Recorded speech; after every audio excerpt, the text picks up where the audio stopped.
A paz de Cristo aos amados irmãos que me acompanham nesse canal. Eu quero compartilhar uma mensagem que Deus tem colocado no meu coração, que se encontra no livro histórico de Atos dos Apóstolos, capítulo 8 e versículo 4, que diz assim o texto: Mas os que andavam dispersos iam por toda parte anunciando a palavra. Quando eu olho para o livro de Atos dos Apóstolos em seus 28 capítulos, eu percebo que a igreja crescia, avançava, a igreja fazia algo maravilhoso na esfera espiritual, almas eram libertas, almas eram transformadas pelo poder da ação do Espírito Santo, pela pregação do Evangelho.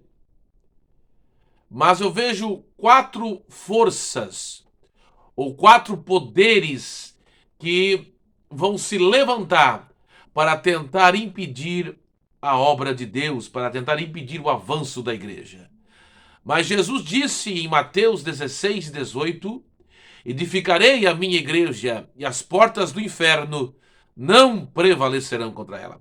Quero falar sobre quatro poderes que se levantaram contra a igreja, não somente no livro de Atos, no primeiro século da igreja, na igreja primitiva, né, contra a igreja apostólica, mas ao longo da história, quatro poderes que se levantaram contra a igreja, mas não conseguiram impedir o avanço da igreja, porque o maior é o que está com a noiva do Cordeiro.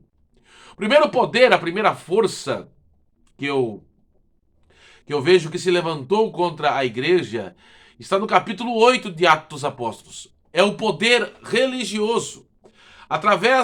Representado pelo Sinédrio, pelos fariseus, por Saulo de Tarso, que após a morte de Estevão iniciou uma perseguição terrível contra a igreja. Eu vejo ali o poder religioso tentando impedir o avanço da igreja do Senhor Jesus. Os religiosos, mas eles não conseguiram, porque maior é o poder que está com a igreja. Não somente no livro de Atos nós vamos ver os fariseus, os judaizantes, os saduceus se levantando e querendo impedir o agir de Cristo através da sua igreja, e até Gamaliel dizendo: olha, se esse negócio for de homem, vocês vão ter êxito, mas se for de Deus, vocês vão estar lutando contra Deus. Eu vejo então esse poder dessa falsa religião, esse poder religioso tentando parar a igreja de Cristo e não conseguindo na história. Por exemplo, a Idade Média. A Idade Média, que é considerada a Idade das Trevas, alguns dizem um atraso muito grande para a humanidade. Não se podia, eu tenho aqui onde eu estou aqui na, na minha sala, na minha pequena biblioteca, algumas bíblias. Hoje nós temos acesso a essas bíblias, bíblias de estudo, enciclopédias, dicionários, mas naquela época não. A palavra de Deus não podia ser pregada, não podia ser anunciada. Né? E eu vejo ali Deus levantando homens como John Wycliffe na Inglaterra, Joe Hus. Joe Hus, ele vai traduzir a Bíblia para o dialeto, para o idioma alemão. A Bíblia na língua do povo. Ele morava na Boêmia, naquela região ali. E se levantaram contra ele para que ele não pregasse mais a palavra ou traduzisse a Bíblia na língua do povo. Mas ele era fiel ao Senhor. E ele morreu queimado. Colocaram na sua cabeça um tipo de um chapéu com demônios, e ele vai dizer: pode colocar isso na minha cabeça, mas existe no céu uma coroa me esperando. Há uma coroa me esperando. E diz a história, você deve estar lembrado desse fato histórico tão conhecido, e quando ele está morrendo, queimado ali, ele vai olhar para os seus algozes e vai dizer assim: hoje vocês estão queimando um ganso, mas daqui a 100 anos vai nascer um cisne e vocês não vão poder queimá-lo. Então a história diz que 100 anos depois aparece Martim Lutero, e ele vai realmente dizer que o justo não precisa pagar para ir para o céu, assim, na questão das indulgências, mas que o justo viveria pela fé. Nós percebemos isso na história da igreja primitiva. Então, o que eu quero frisar, o que eu quero salientar aqui com muita autoridade pelo Espírito de Deus, é que o poder religioso tentou parar a igreja, mas não conseguiu. Por exemplo, meu avô materno, que já está com o Senhor, ele contava que a igreja na cidade, na região que ele morava, isso na década de 50, 50, 60, não estou lembrado bem especificamente quando, mas quando o evangelho começou na sua cidade, na sua região, a igrejinha evangélica era na sua casa e foi apedrejada por religiosos que queriam parar a igreja do Senhor, mas não conseguiram. Ele falou que ele deixava a porta da sua casinha aberta, eles lançavam pedras, lançavam coisas para atingir, mas não atingia, porque a mão do Senhor estava sobre aquele pequeno casebre onde estava a igreja do Senhor reunida. O poder religioso não pode parar a igreja do Senhor, porque o poder que está com a igreja é maior. Mas eu vejo um segundo poder que tentou parar a igreja do Senhor e não conseguiu. Está em Atos capítulo 12, quando Herodes Agripa, ele mata Tiago a fio de espada. Ele mata Tiago a fio de espada. E ele prende Pedro para ser morto na prisão, mas diz a Bíblia que a igreja, na casa da irmã Maria, fazia contínua oração. E Deus enviou um anjo para libertar Pedro da prisão. Sabe que poder é esse? O poder político. O poder político também se levantou, né? Não somente na pessoa de Herodes, mas na pessoa de Roma, o poder político, o poder estatal, tentou impedir a igreja, mas não conseguiu.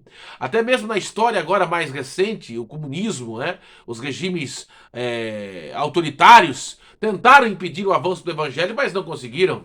Na antiga extinta União Soviética, o comunismo, quando Stalin assumiu o poder, matou pastores, fechou igrejas.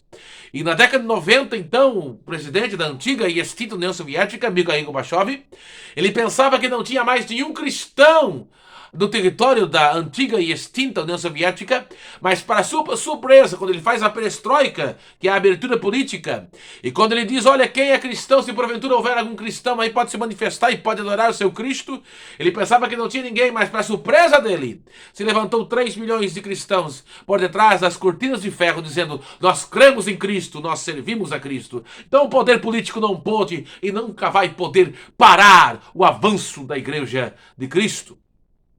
Mas eu encontro um terceiro poder que também tentou impedir e ainda tenta. Está em Atos capítulo 17. Lá quando Paulo está no Areópago, na Grécia, a Grécia, vocês sabem muito bem, quem estuda a história, a Grécia que era a portadora da sabedoria, os gregos. A filosofia surgiu na Grécia, nas pessoas, dos filósofos Sócrates, Platão e Aristóteles, né, naquele período interbíblico, naquele período intertestamentário. Então veja bem que é interessante falar sobre isso. Veja bem que Paulo vai pregar no Areópago para os filósofos, por duas classes de filósofos, os estoicos e os epicureus. E Paulo ele não vai usar o Antigo Testamento, ele vai falar de Moisés, da lei mosaica, não vai falar dos juízes, dos reis, não, porque os gregos não tinham esse conhecimento da religião e da história judaica. Mas Paulo, como ele era alguém que tinha uma visão, que era um visionário, e ele tinha uma formação, era um poliglota, tinha também a cidadania romana e tinha um conhecimento da cultura grega, né? Ele vai então falar dos filósofos gregos, dizendo, olha, os seus poetas também falaram nisso, que nele movemos, existimos. Isso vai chamar a atenção dos gregos. Quem é esse tagarela aí? Mas no momento Paulo fala da ressurreição de Cristo. E para os gregos, a ressurreição de Cristo era loucura.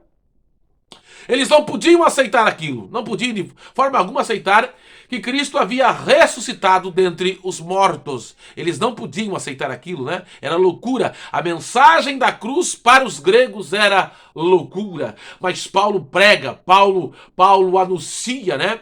A mensagem para os gregos, embora muitos não quisessem aceitar aquela mensagem. Poder intelectual.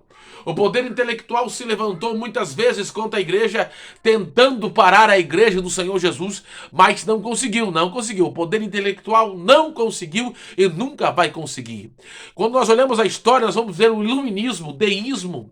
O iluminismo, por exemplo, representado na sua figura mais preeminente, ou mais conhecida, o filósofo Voltaire, ou Voltaire, né, como queira, francês, que ele dizia que o cristianismo, como era pregado em sua época, 100 anos depois da sua morte, iria deixar de existir.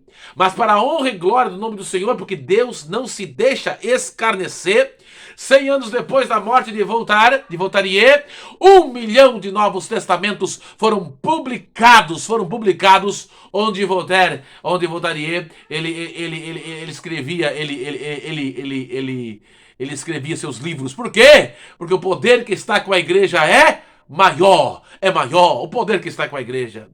Agora, para terminar esse meu pensamento, o quarto pensamento que tentou, o quarto poder que tentou se levantar contra a igreja e impedir a igreja e não conseguiu e nunca vai conseguir também e tenta, é o poder que está lá em Atos capítulo 19. Você sabe, né? Quando Paulo faz a sua terceira viagem missionária, ele chega em Éfeso, que é a cidade mais importante da Ásia Menor naquela época, uma cidade portuária.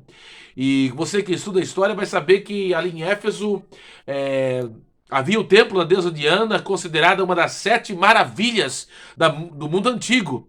E Paulo, no espaço de 3 anos, Dr. Lucas, escrevendo o livro de Atos, vai dizer que no espaço de 3 anos, toda a Ásia ouviu o Evangelho de Cristo, foi tocado pela mensagem do Evangelho. Pessoas que se envolviam em artes mágicas, no ocultismo, se renderam a Cristo, se renderam à pregação do Evangelho. Né? Sabe que poder é esse? O poder das trevas. Sim, o poder das trevas que tenta sempre barrar a igreja, o crescimento, o avanço da igreja do Senhor Jesus. Mas não vai conseguir e nunca vai conseguir, porque o poder que está com a igreja é maior. Sim, o poder que está com a igreja é maior.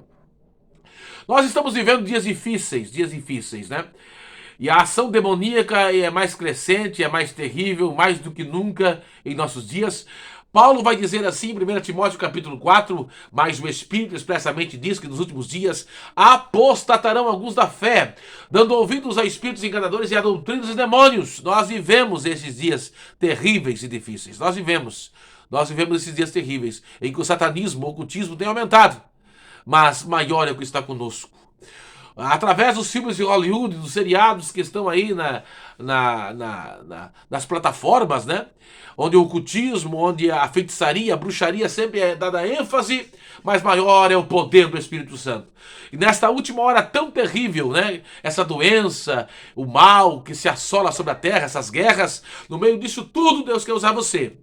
Porque os 4 poderes, o poder religioso, o poder político, o poder intelectual e o poder das trevas, não puderam e não podem deter o poder de Deus que está com você. O poder de Deus é maior em sua vida. Fique com essa palavra, os 4 poderes que a igreja venceu. A igreja venceu e vence o poder religioso da falsa religião. A igreja venceu e vence o poder político. A igreja venceu e vence o poder intelectual. A igreja venceu e vence o poder das trevas. Porque maior é o Deus que está conosco.